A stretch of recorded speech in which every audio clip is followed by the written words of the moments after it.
Greetings and welcome to Retention Chronicles, the podcast with learnings from expert e-commerce brands and partners. I'm Mariah Parsons. And I'm Noah Rahim today. If you're here, you're either on a quest for e-commerce enlightenment or you accidentally clicked the wrong link. Either way, we're thrilled you've stumbled into our corner of the internet. And hey, even if you're not on the e-commerce hype train, stick around. We promise it'll be worth your while. We've got pearls of wisdom for everyone, whether you're running a business or just trying to keep your houseplants alive. Exactly. So before we unleash the brilliance of today's episode, let's give a shout out to our fantastic sponsor, Malomo. They're the wizards behind the curtain, making the post-purchase experience smoother than a jazz solo. Hit that subscribe button like it will increase LTV overnight, and check out our other episodes at gomalomo.com. That's GOMALOMO.com. Get ready for insights, chuckles, and possibly a profound realization or two. Here's our newest episode of Retention Chronicles.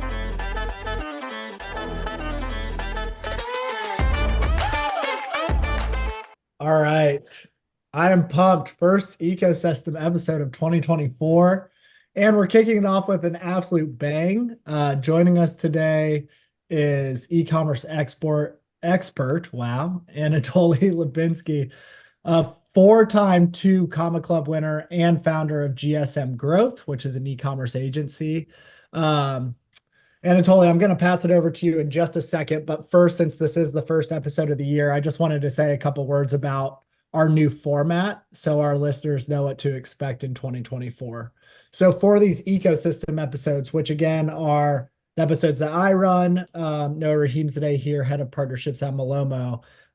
We're typically bringing on some of the top agencies and technology players in the e-commerce ecosystem to share strategy and tactics, but we're going to switch it up a little bit this year and make these episodes much more tactical and sort of to the point. So the goal is for our audience of agencies and e-commerce operators to be able to have an actionable strategy or tactic that they can actually implement after listening to or watching these episodes. And on that note of watching the episodes, that's another change for the year. We'll be asking our guests to share their screens and show real examples or ideas or presentations of those strategies or tactics that they're going to be teaching us about. And then we'll upload all episodes to YouTube as well as our normal podcast channels. And then finally, since everyone is, I think, busier than ever right now, I think we'd all agree with that. I'm hoping to make these episodes more concise. So historically, they've been about an hour. We're going to try to keep them to about 30 minutes or less. And we're super excited to try out this new format and hopefully make them more actionable for our listeners. And with that, I'd like to introduce our guest, Anatoliy. Thanks so much for joining us. I'd love to kick it over to you for an intro, if you could. And as part of that intro, one thing that we are keeping this year that I'm excited about is one thing that you're excited about in your personal life. So introduction and something that is exciting. You could say Miami. Miami's always great, but feel free to switch it up. Yeah. Sure. First of all, Nora Maria, I really appreciate for inviting me, and I'm looking forward to share today my skills, my experience, what's working for us, and looking forward that at least one person out there will listen, make the notes and implement it, and it will be already a huge win for me because this stuff is working again and again for us. We're going to be moving there a bit later, but the thing is that, yeah, I'm really happy to be here. And like the short introduction that I'm the agency owner, or name of the agency, GSM Growth, and we are handling Shopify brand owner stores and the dropshipping stores for our clients, scaling through Facebook, TikTok, Google, and SMS email marketing. For the brand owners, we are building e-commerce advertising ecosystem. So basically, starting from one platform, after that adding another one. So at the end, the business owner has full marketing coverage from our site, where we helping with the UGC, we helping with the advertising, SMS email marketing, and guidance in general how to expand the brands. So like that's working quite well. We're doing that over 4 years. Made multiple 8 figures in the client's results, and I'm in e-commerce since 2017 and really obsessed with this industry. Like there is no ceiling at all. Like it's just insane how everything is changing, improving, like adaptation every single quarter, I would say, going on with some kind of new things. And what I'm excited about the personal stuff, I'm about to become second-time father in couple of months, and that's the most excitement definitely thing in my end. And we are waiting for the second son. And regarding the business, like I'm excited about 2024. Like I start this year from the events related to my industry, and the things which are happening and how much we need to implement in 2024, especially AI related, especially like strategies for growth, not just like not technical strategies, the growth company strategies which we have to implement in next like quarter. It's just mind blowing, and like I'm so excited for the upcoming year because it's insanely valuable and insanely productive year supposed to be as for now as I can see. So that's make me excited a lot. Awesome. Congrats on the addition to the family that's coming very soon. I Thanks. think, Mariah, I think like 50% of the time, I'd so say so. Yeah. it's children related. And most of the time it's a newborn on the way, right? or recently born. It's a Neither, very exciting way to keep tabs with everyone of what's going on in their life. Yeah. yeah. And really, Anatoly, this will be your third child since you run your own business. Because Second. that's a pain in of itself. Yeah. Yeah, I Uh, have another three businesses, so it's like I'm a multi-child family guy in that case. right. I'm curious, and this might this might go into the tactic that you talk through with our audience today, but um, you said, new things happening every single quarter in e-commerce, and you're really excited about some of the changes in 2024 and developments in our ecosystem. You mentioned AI. Is there anything else that you're sort of keeping an eye on and really excited to learn more about and to implement in the new year? I would say that what was the really from middle 2023 till today, one of the biggest things which is happening right now for the e-commerce world, in our opinion, as agency owners and the several brand owners who I speak with, is the TikTok shop. TikTok shop is just like taking over so heavily, to show up from nowhere, like taking over so many like brand new products became a big brands in the last 6 months. So definitely like TikTok shop, this is something what we are start implementing now to our marketing ecosystem, which we providing to the customers, because like this is something which is has to be in that ecosystem. It's organic, it has a lot of brand awareness, and it just has a lot unlimited infinity quantity of the creatives which we can use and like just scaling up with the advertising, because this will usually like a bottleneck for the any kind of e-commerce brand creatives. But with the TikTok shop, it just covering so many things like revenue, profitability, UGCs, like brand awareness, so much. So this is something which is definitely like our eyeballs on it from the beginning of this year. I mean, we started last year, but now it's big attention there. Right. Yeah, you probably have already seen some results from the end of last year going into this year that validate all of the things you just said. What's interesting is the podcast is called Retention Chronicles, so we typically focus on the post sale side or post acquisition side, I should say, and how we grow existing customers. I'm curious for you, do you think of TikTok as a retention channel as well, or is it really just to drive that first purchase and then you want to move them over to the more traditional retention channels from there?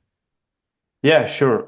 So like for example, to the subject of today's presentation, it will be actually TikTok advertising and how we Oh, analyzing that and how I understand the TikTok mentality in general. This is what we are using, and very important to understand the metrics. And by that being said, like TikTok to compare with any other platform, especially to compare with the bigger player Meta. definitely retention. Like TikTok is a great platform to bring eyeballs into it, and after that catch with the Google Shopping and with the Meta Facebook retargeting campaigns. But still, like we are getting retargetings from TikTok quite a bit, not that powerful as on Facebook, but like you should not sleep on it. I mean, all the platforms has to utilize all the power of it, and that's why like just change a bit the angle, make a bit more personalized messages, and the retargetings will be working much better. TikTok just has a problem that it's less consistent, and to make it consistent and fast and profitable all the time, it requires unlimited creatives, unlimited angles, unlimited approach to the creative side. So that's why like retargeting is working well, but they are not surviving for long if you won't be updating the creatives again and again and won't be continue speaking to your audience. Right. Okay. Anatoly, real quick before we dive into it, is there any worry Yeah. like with the consistency or the lack of consistency, unless you have unlimited resources, that with TikTok, if anything happens to the platform, just because it's newer and some of the um, analytics or metrics that people are just now discovering, like TikTok Shop, is there any worry from your side or the brands you're working with that if you scale on TikTok and something happens to the platform, then you lose all of that? Or is that really not a concern of yours? Uh, I would say I have no those concerns. First of all, TikTok is here and it won't go anywhere. Like it's done. Yeah, like look, I'm basically Ukrainian who living in Portugal, has a company in Miami, in Florida. And when I'm visiting Miami, when I'm visiting United States in general, people are not Googling. People are searching in TikTok, which is mind blowing for me. I'm Yeah. feeling myself as a dinosaur, seriously, when I see it. But fuck, even searching for the restaurant, they like going to TikTok, like what a joke. But it is Yeah. fact. It is a fact. So it won't go anywhere. I have no worries about that. Plus, very important, any kind of platform which you are using, make sure that all the pixels set up on place from different platforms. So you will collect the data. And if anything happened, which is like, it would be mind blowing, but let's say something happened, restrictions going on or whatever, you're gonna be able to take your data and just utilize that on another platform since all the pixels were on place. So that's just my opinion. In this way, you're protecting yourself. Plus, if you're speaking about active audience, which is we're leaving the data like emails, phone numbers. So obviously, money are staying. All the profitability is on the email SMS marketing. And like, if you won't be running the active SMS email marketing campaigns, you're gonna be just living on like over 30% revenue on the table with no reason. It's like where is all the profitability actually for every single brand, and the same people sell much easier than to someone new. So it's just simple rule. Love that answer. Thank you.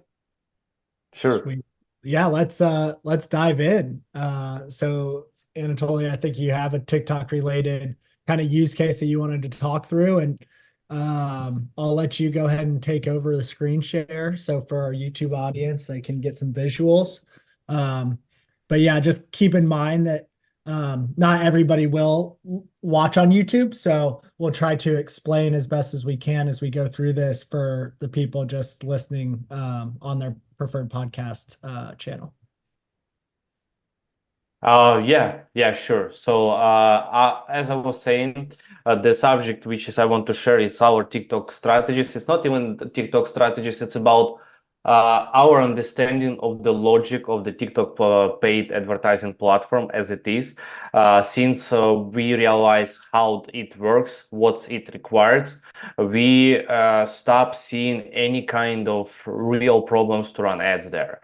So, and we doing that already for about 2 years. And since we like kind of cracked the system of the logic, which is not exist in TikTok, but repeatable steps are allowed you to stay like, to stay on the way where you can keep the profitability and revenue going with the TikTok. That's definitely the subject which I want to speak about. So on this particular example, why like First of all, I would prefer to speak more about like maybe something more fancy like TikTok Shop or something else. But I want to speak right now on this podcast about something what is 100% confident, because TikTok Shop we still figure it out. We like Yeah. running around. I hate this kind of gurus, you know, who gonna be like making like one successful thing and gonna be like sharing like I'm expert on it. I just want to share this particular part about the Facebook advert of TikTok advertising platform, since we've done that again and again, and especially on this particular example, which we done last year. It was a dropshipping store. So we have a client who is on the brand with us, and he just decided to test it out the dropshipping store with the TikTok, and we made this kind of like challenge for ourselves. And the thing is that client is already in e-commerce, so he is aware how everything is working, and I believe this is the part of the success for this particular case, because as you can see on this screenshot, we started first 2 months, we were really playing around, trying to reactivate the ad account, because ad account getting shut down quite often when you run in dropshipping ads on the TikTok. And we'll see, like, I highly recommend to use the agency accounts for TikTok. This is another thing which is very powerful, like Facebook and TikTok only agency accounts, so you won't have any kind of ban problems. But anyway, we were handling a lot of ban issues, and after that, when we figure it out, we start testing finally products, and the store was related to the beauty niche and health. So we find out the product which is related to the health niche, and helping 35 plus people to circulate their blood in their legs. And that's product really like helpful, useful. We got the angles together with ChatGPT, together with the reviews on Amazon, like all the basics marketing research we have done. And by end of January, as you can see, it start taking over. And like when we start seeing the performance, I will move now to the targeting and everything. We realize, okay, this is something here, and we can move on that direction, and to try to push it with our understanding of the TikTok logic. So Really quick on that. yeah. How does TikTok's targeting compare to other platforms like Meta? A good question. Look, on this example here was the targeting. We have some cases where it was broad, but I would say in the last 12 months we're using targeting. So from the beginning we didn't use any targetings, but last 12 months we like actively using targeting on TikTok, because it became more common sense into the algorithms, that like we can use it, we can utilize it. Before it was only broad. We tested out broad as well on the scaling, but most of the time we are starting with the broad niche targeting, like it was in this case, which is I'm going to be sharing with you. Before we will move forward into the exact metrics and KPIs which need to follow with TikTok, I want to explain how important it is to understand the margin. This is, guys, to be honest, like as an agency owner, I have deal like with hundreds of the brand owners and people who are making even multiple six figures a month, sometimes come in and I'm asking like, what's your margin? And they don't have answer. And that's the reality. I mean, that's not it's not a joke. It's sad, I would say. It's a funny, it's sad. It's like I just started educating them. Okay, what's your ROS break even? They're like, what do you mean? So that's the number one metrics which you have to understand before you spend any dollars on any kind of platform. Okay, so in this that's why I'm going to describe this kind of metrics on a product which we're running. We put the selling price $49.95 for that product, where was $11 cost of the purchase and cost of the good plus shipping. So total $11 cost, and our net margin means $38.95. So $49.95 minus cost. This is your net margin, which you can spend on ads $39, and it will be exactly your break even if you get sale. If you get sale lower than $39, then you are actually profitable. If it's above your or actually losing money. So this is you need to understand what's your CPA break even, and it will be your net margin, which is $39 in our case. And break even ROS, how to calculate? You just basically will take in the price 49.95 minus net margin, it will be 39.95, and actually sorry, 49.95 divided by 38.95, so it will be your ROS break-even point 1.28. Then lower number, then higher possibilities you have to be profitable. So then lower your ROS as a break-even, then more chances that you're going to be highly profitable on your end. So like this product allowed us to put the right price with the good margin on it. So like because it delivers high value and serving huge problem related to the health, so we can play around with the pricing easily. So our break-even ROS was 128. Remember those numbers, because what I'm going to be sharing with you on the ad accounts, so like examples, you will see why it's important to know this kind of metrics. So basically, testing products, ad structure, one thing which is you need to understand before following any kind of guidance, mine or someone else, especially like I'm an agency owner, so I have like hundreds of ad accounts which I have seen, which I'm seeing on daily basis. My media buyers are seeing on daily basis. So I see I have omni vision of what's working, what's not working. If you're going to be listening the brand owner who is handling one account, one brand, it's hard to follow that one idea because each ad account performing differently. What does it mean? So if, for example, I'm sharing with you that we started testing with ABO, maybe your ad account will be actually prefer more CBO for the testing. Maybe bid caps has to start. You have to start as soon as possible. Like you need to understand your ad account quite well. This is what basically we starting with all the time. But when you start seeing that product taking off, we start testing out different strategies on what kind of structure in ad account gonna be working better, because the structure in ad account is very important to find out what's working the best before scaling. On this ad account, we find out that smart campaigns were performing the best, but I will come to there. So we started here with the 18 plus targeting, 3 ad sets by $30 each, so low budgets. One interest in each ad set, as you can see, it's like health, lifestyle, health and wellness, and hand and foot care. So like 3 simple, highly related interest to the product which is we are advertising. It's like EMS massager, helping blood circulating the blood, as I was saying. It's, by the way, my mom since 30-year-old were working on the legs in the supermarket, so I know how painful it is. So we were handling that kind of like angles of pain and how to provide a solution to that pain quite easily, because I have a good life example, like what exactly the problem people are getting, what kind of solution by this EMS we can provide for them. So that was quite easy to handle.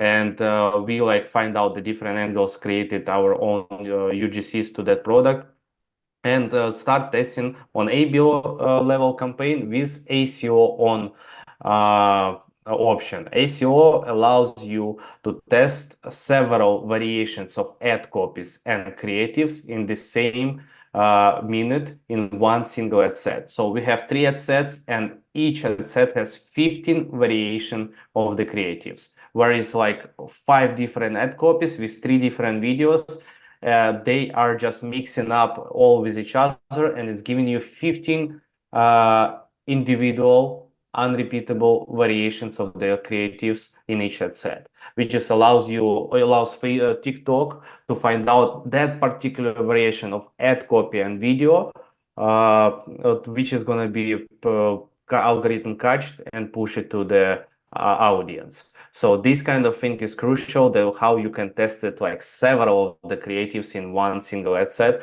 Super simple, not expensive, and in the same time, like not a big work need to be done. Only 5 copies, which is short in the TikTok. It's not Facebook platform. Here is a short content needed, and like 3 different video variations, and that's all. And you have 15 unique creatives.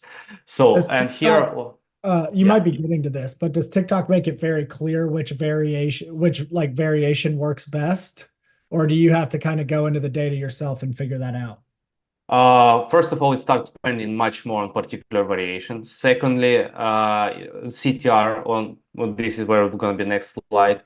Yeah. Very important on TikTok is the CTR metrics. It's going to be Okay. showing to you like, oh, this is particular things which is people loves. Yeah. People want exactly this at copy with this video. Okay, so this is help you to like by reading the metrics, you understand which creatives are actually taking over. Very rare on TikTok when all the metrics are high and the lower metrics giving you bigger results. I mean, in terms of profitability, it's very rare. Usually, all the metrics has to be high enough, and you're gonna be going in the same way profitable. When on the TikTok, like similar to Facebook, but it's more sensitive. Like if it start dropping a bit the CTR or like increasing the cost per click or something like that, you instantly start seeing fluctuation in the profitability. So that's like so sensitive and so affected on your performance when you are not following the simple steps which is I'm about to share. So like as I was explaining in this particular ad account, you can see on the screenshot, everything was on smart campaigns later on. So we find out that it's working. We just start duplicating to new campaigns, like basic scaling strategies, three times duplications. It start performing. We're like, okay, let's duplicate with the bigger budget from $50 to $100. And then let's play with the structures, which is I was explaining on previous slide, that what structure working the best. And we find out that actually smart campaign, which has no interest, it's completely broad. In smart campaign, you put it like several winning creatives, then more creatives, then better, but we prefer do not put more than 4. It's like a golden mine, 4 creatives, 3 to 4 creatives to put in the smart campaign. So we have always testing creatives campaign, structure campaign, testing product campaign, and testing interest mostly on Facebook. On TikTok, we don't go that much with the testing interest. So, and because we have testing creatives campaigns, we're filling up the smart campaign with the new creatives, which is gonna be like performing the most and putting them to the smart campaign and scaling them by duplications. So we duplicate in smart campaigns here like by $100, $200, $300. We start playing around with the budgets, which budget is going to be working actually the best for this particular ad account. So here, like before going deep into the strategies, metrics which you need to be understanding on the TikTok. This is crucial. It's your ROS, which we discussed, 1.28 is break even. CTR, then higher than better, minimum, I would say 1.3, not lower. Whatever is lower, you need to look on your creatives, what's wrong with them. CPM for TikTok right now, it's coming almost the same as Facebook. Before it was less than $10, but I would say $10, $15, it's like quite a good metric for United States market for tier 1 countries. And CVR, so how many people actually taking action and clicking on your ad and moving to your store as well, then higher number than better. And like CPA, this is the like ROS and CPA. This is 2 things which is gonna be keep you profitable or you're gonna lose money. So you have to look on ROS and you have to look on the CPA. This is 2 crucial metrics from any other metrics to understand your profitability. So you remember, we have $39 the break-even point for this product. And as you can see, the CPA on all those campaigns were the highest is 35, but everything else 29, 33, 25, 25, 25, 26, 34.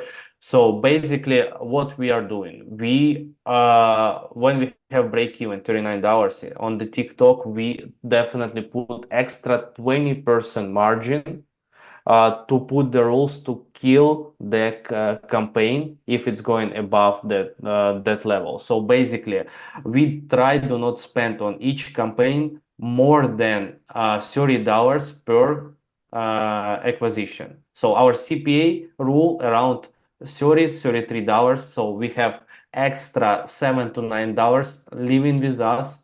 And even if the campaign was sucks, we were still having around 15-20% profitability on the sucks campaign. But the killers campaign, which we were scaling, and I will show you them on the next slides, are like usually on TikTok, it's like double down from the CPA. If you see that something is double down of your CPA, so your CPA break even is 39, and if your cost per purchase, your CPA is lower than 20, it means today you're gonna be scaling as hard as it can because it's highly profitable campaign for today. That's about TikTok. This is one thing which is people are not saying. What's the difference between TikTok and Facebook? TikTok has to be focused on today only. Yesterday and today. Yeah. Facebook, you look on 7 days, 3 days, someone's looking on the 30 days because it's more consistent platform. TikTok, what was producing yesterday could be sucks today. Or what was sucks yesterday could be a banger today, could be a winner. So Yeah. that's the thing. That's why when we operate in several campaigns in the same time, we put in for ourselves always this kind of extra dollars to CPA rule, lower than the break even, because we know that tomorrow that campaign could be actually sucks, and because we're gonna be still believing in her from yesterday, yeah, we believe in that this campaign actually producing, or from past week, we could lose money on that campaign. So that's why if you see that campaign, even the best one, start going above $30 on particular break even 39, we're gonna be just killing it as up, or slowing down the budget. Or if we were scaling vertically, serve scaling vertically during the day, we're gonna be slow down the budget because that could really create the issues if you won't follow. So TikTok, it's all about media buying. I would say, Papa Master, who is like controlling the dolls. Yeah. Like it's exactly like who is media buyer on TikTok. This is like you playing with the budgets up and down. You are like you killing the campaigns. You turning on the campaigns. You are following the metrics like it's almost 24/7 need to be done if you want to be on the high level skills on high level numbers with the campaign, because such as of these campaigns were on almost $20,000 a day on the ad spend. So we will move there. One single campaigns. So when you're doing that on the right way, like you understanding the TikTok, you understand the metrics. Okay, the way how to scale. Again, it depends on the ad account, what ad account prefer. Is it duplication, which is horizontal? Is it vertical, which is like vertically scaling budget, topping, put it budget up during the day, or like a combination doing all the same but with the bid caps. And bid caps usually it's like in Facebook giving you long-term consistent performance. In TikTok, it's just giving you more possibilities to create more campaigns, win out so on for today, but tomorrow nobody give you any kind of guarantees, unfortunately. So that's why when you are scaling by duplications, we were duplicating 5-10 times. We were vertically scaling from 100 to 200, from 200 to 50, from 250 to 500. You need to see what's your CPA, how it looks like, and how it looks like your ROS. Because when you start vertically increasing the budget, you like if you don't look on your CPA, you could lose profitability instantly. Because like let's say one of our winning campaigns is like $14 per purchase, and after that we just like start scaling. It's still giving us sales. But if you won't look on CPA, you won't recognize that now your cost per acquisition not $15.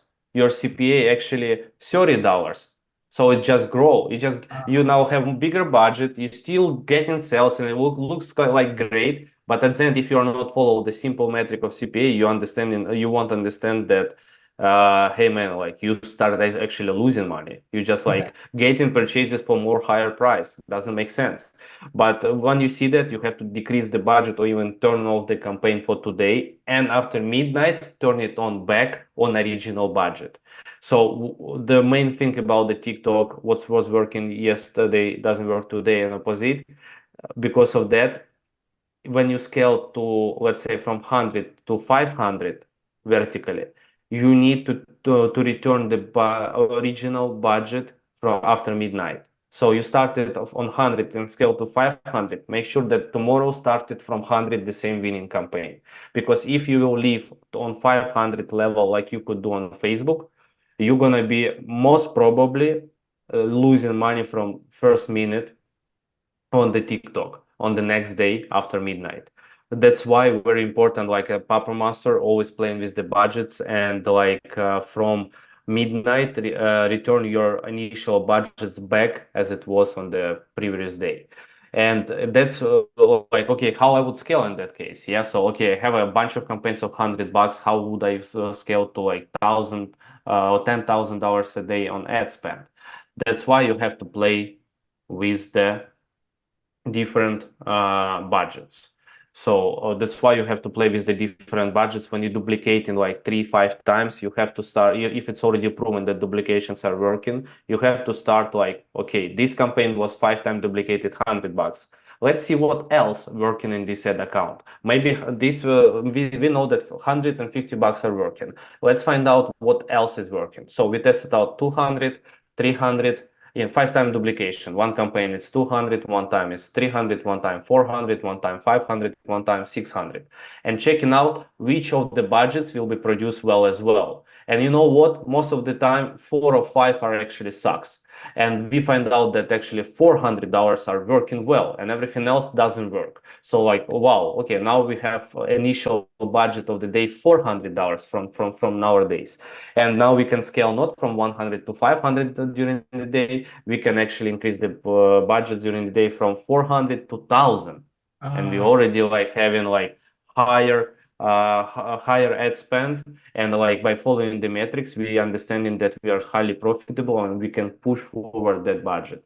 And that's why, like, if you see that your CPA is high and your profitability is high as well at the beginning of the day, and you have like initial budgets already not 100, 400, and you have bunch of 400 campaigns, find out one which is like delivering the most and just scale that hard to 1K a day at least, and maybe even above. And don't stop scaling budget. Vertical scaling has to be stopped after 3 p.m. If you're gonna be continue increasing after 3 p.m. on TikTok, most of the time, if your ad account the same with your time zone of the store, most of the time you're gonna be start losing your profitability. The biggest push has to be in the morning, and as well there is one metric which I didn't speak about, is the level of profitability in the morning which you have to follow before scaling or killing. If you see that your day starting 25 to 30% plus profitability by 5 a.m., then today is going to be scaling day. Today you're going to be pushing hard. But if you see that your day started sucks, like 20, 18, 14% profitability, then you're going to be, this day need just to survive. So you won't be scaling. You're going to just like killing on time, downgrade the budgets, whatever needed, pause the losers, and next day trying those losers again. Maybe it will work again. So this is very important for you to always use the platforms. For example, like True Profit. It's not affiliate, nothing. I'm just saying what we are using. So True Profit app, which is supposed to be on separate tab, open in front of you, all our media buyers looking on the True Profit before making judgments on the ad account. So True Profit is showing that, okay, we have profitability right now 14%. We won't be scaling today. We have profitability 27. Yes, let's find out what's campaign producing the most and scale that baby vertically during the day. And duplications which we made yesterday, we're going to be killing the losers and leaving the winners. And this is about like scaling harder. You're testing out different budgets, and as well, when you are, let's say, find out 400, now you have to test it out 5 times of bigger budgets, 800, 600, 800, 1000, 1200, 1400. Find out which is working. We find out that $1,000 budget is working well, and now your initial budget on the next days will be starting with couple of campaigns, $1,000, and you can vertically scale. And this is where we were getting one campaign from like 1,000 to 5, 7,000, one single campaign up to like over $10,000 in the daily spend. And basically we have like, let's say 20, 40 campaigns running, and during the day, only one or two leaving. So during the day, we just cleaning all the bad stuff according to the metrics and leaving just one or two running and scaling that hard until we can, basically up to 3 p.m. if it's still showing low CPA and higher ROS. And we just like seeing performance over like 20, 30K a day easily with the TikTok ads only. But it could be great day, but tomorrow everything could die off without any kind of returns. Yeah. And to avoid that, you need something what I mentioned 10 minutes ago, separate campaign of creative testings. This is all about TikTok, another point. Even Facebook, very important creatives in nowadays, but TikTok, it's all about creatives only. So if you want to feed it with the new variations of the creatives which is working, let's say you find out creatives which are working, you taking them off and send it to your video editor and saying, listen, these angles are working. I want you to make 30 variations of these creatives with the same angle, more at least 30 variations. Plus UGC department, I need more angles like that. So you're supposed to get more and more creatives every single week. When you're like less than $1,000 a day, $1,000 a day in revenue, you can test like 5 creatives a week. That will be fine. You will be okay. But when you're scaling, like I described to you, like 1,000 starting budget, 10,000 a day, one campaign, it will be dying off in every 3 days. Really, it will be dying off all the creatives. TikTok never let creatives be alive for long. So that's why the creative testing campaign has to take always up to 20% of your daily budget. Up to 20%. You have to test a bunch of the creatives. So if you're doing 1,000 a day, you have to test at least 5 a week. If you're doing revenue in 10, 20,000 a day, 10, 20,000 a day, then you have to test at least 20 or even 40 creatives a week. This is where you will be seeing the consistency on the TikTok side. Otherwise, you will have spike of incredible day, and after that week, it will be like that, and after that again, spike of the day, and this is how it is. And if you want to see the straight line on the TikTok, you need to feed it up with the creatives. And this is the only one thing how you can allow your ads being profitable and consistent. Profitable by looking on metrics, and consistent by feeding up with the new variations of the winning variation creatives. And as well separated, tested out the new angles. Who knows which angle will perform as well. So basically, like as I was explaining that, like here, for example, it's like our campaign switches were usually staying at the end, and like only you see everything is killed and only one campaign staying. And why it's staying? And we were pushing it really hard, like 2x, 3x, then 1K, 2K, 5K, 10K a day budget. And why? For what metrics we were seeing? We were seeing that CPC is super cheap, CPM is okay, CTR is good. Still, like creative is like alive. If this is another thing, when you scaling, you start seeing that you scaling and your CPI going higher and higher, and nothing is like working day by day. Always check on your CTR. Most probably your CTR is start going down to compare to other days. It means your creatives start dying. This is the metric where you will feel that creative is dying or no, it's your CTR. So that's why you need to feed up with the new creatives, new winning creatives, your campaigns, and continue scaling, and your CTR will be again okay, will be growing, and looking on your CPA. So this is one of the banger campaigns. So you remember our break-even is 39, and we getting sales for 14.48. It's just insanely highly profitable, around 60% profitability campaign. And obviously we were pushing it, double it the budget during the day. If the CPA would be higher, like 32 for example, we would be start slowing down the budgets and seeing how it works. But since it didn't work, like you remember, we have a rule up to $33 to kill. We just killed that campaign, and that's all for today. And tomorrow we just launch it again and checking out how it would produce on the original budget how it will produce the results again to us. So basically it's the main things about that, and like if the campaigns are not producing quite well, we just trimming the budgets or killing them. If they are sucks, we killing them. If they're just okay and you're trying to push, they doesn't work and you reduce a bit and it's just giving you okay, like $25, let's say, cost per acquisition, we just keep it as it is and let it go till the end of the day. But the bangers, we scaling hard and making sure that every single day creative testing campaigns are going active and spending at least 10 to 20% of the budget. Usually, like you have to put 20% budget on the testing phase of the creatives, testing of the structure of the campaigns, and sometimes offers. When you see that offers start not dying off, here is another thing, which is in the 20% of your daily budgets has to be always implemented. Tested out different landing pages with different offers, but it's another subject. I don't want to go too deep. But this is basically metrics which you need to understand and follow the KPIs to follow. By following those KPIs, you're able to run profitable and consistent TikTok advertising. And this working for us quite well for quite long.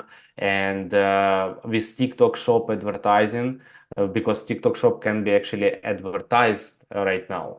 And like now we want to implement all the strategies for TikTok Shop and see if it will be produced the same or even maybe better results than on Shopify. That's another thing which we're going to be diving in and implementing exactly the same logic to the TikTok Shop itself and see how that will produce.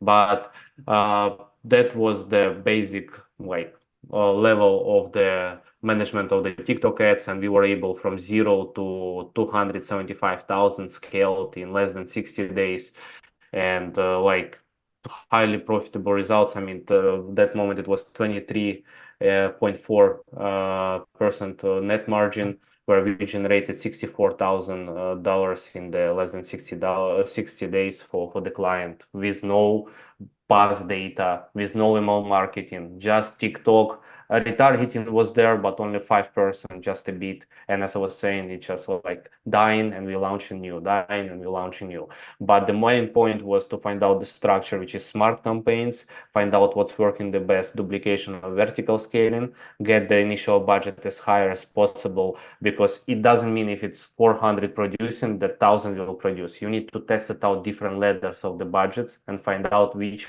one could be 900 yours in your ad account. Could be my end 1,000, on your end it could be 900, 950.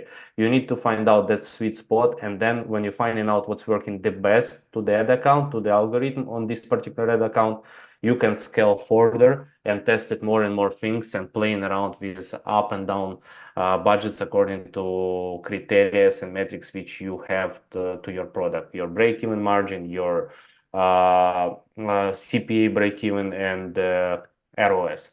That will show you like how well you're moving during the day. And this screenshot, by the way, from the True Profit app. So basically this kind of app, it's usually on the second tab for media buyer, and he is just like making adjustments according to the numbers which he's seeing for particular day on True Profit. Wow, so much there. I really appreciate you running us through that. And I have so many questions, but I have a hard stop in a minute. So my big takeaway too is, the whole what worked today might not work tomorrow, or what didn't work today might work tomorrow, right? So I think that's really important. It's a really interesting distinction between the other ad channels that our listeners should take away as well. And since we're at time, Anatoly, again, thank you so much. Where can our listeners find you if they want to connect or learn more, especially as you think about how TikTok shops could enhance or change what you just walked through? Yeah, sure. Well, basically, I'm personally replying in DMs in Instagram. This is number one platform where I am. It's ecom by Anatoly Labinskiy Instagram page. And plus, like we have free content on our YouTube, a lot of case studies at Facebook, TikTok, email, SMS marketing, and it's Anatoly Labinskiy YouTube channel. You can have a look, a lot of free, valuable content for you there. And our website, gsmgrowthagency.com, where you can just scroll down and see all the past data, our team members with photos, with everything there. So you can see that who we are and how long we are on the market. Awesome. All right, Anatoly. Thank you so much, man. Mariah, thanks as always. And we'll talk soon. Yep. Thank Thank you, you. guys. It's a great one.